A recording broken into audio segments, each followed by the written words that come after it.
All right, you guys. So we're going to get ready now to do a little role play to help frame how a potential conversation may go. We're going to do two of them, and we've written down our lines again, like our last webinar. So we will be reading off our script, and it's okay for you to do the same to figure out what you want to say and how you want to say it at first, or maybe you want to practice what you want to say to feel more comfortable. So using a script is a fine way to do that. Now, we know that our role plays may be a little bit too cut and dried and honestly maybe a little corny, but you know, we want to get the ball rolling on some ideas, though, on how to talk about this difficult topic and what to do when someone violates a family safety plan. So you probably remember this voice. The Joker is the brother of this father who doesn't watch what he says in front of kids. We're going to model a sample conversation with his father and his brother. We'll call the concerned father Fred, and his brother, the Joker, he's Sam. Mike is going to play Fred, and our helpline consultant, Mackenzie, has graciously agreed to hop on this webinar, and she's going to become Sam. So let's watch this brief conversation. Hey, Sam. I'm so glad you could meet me after work today. It's good to see you. No problem. I'm not doing much tonight anyway, unless I hook up with some babe online. Yeah, well, actually, that's kind of a good segue. Well, what do you mean? Sam, you're an awesome brother and a pretty good uncle. And I know that you really care about the kids, and they really look up to you, especially Derek. I was wondering if you could help me with something really important, keeping them safe and healthy.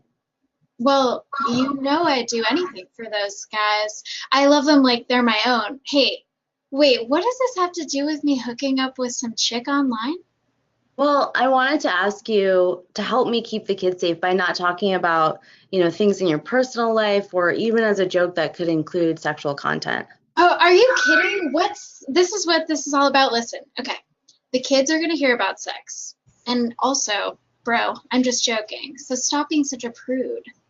Yeah, I know they're just jokes, and you're right. The kids are gonna be exposed to a whole lot of sexual stuff. But honestly, I'd like to control that as much as possible.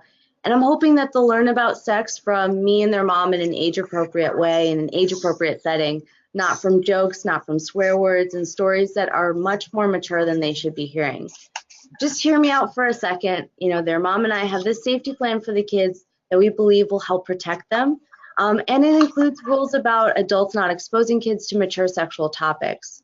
And the reason why this is a rule is because we hear that adults, who groom children, someone who may be trying to hurt the kids, they could use these kinds of jokes and language you use to see if a kid reacts. And if the kids are not shocked in any way, if they seem like they're used to adults speaking like that to them, it could certainly put them at a greater risk, because that adult grooming them may think that these kids won't think it's unusual when he starts showing them pornography and then maybe ask them to kiss him or something worse. That's ridiculous. I would never do that. Are you accusing me of doing that? No, Sam, please chill out. I'm not thinking that you would do anything like that.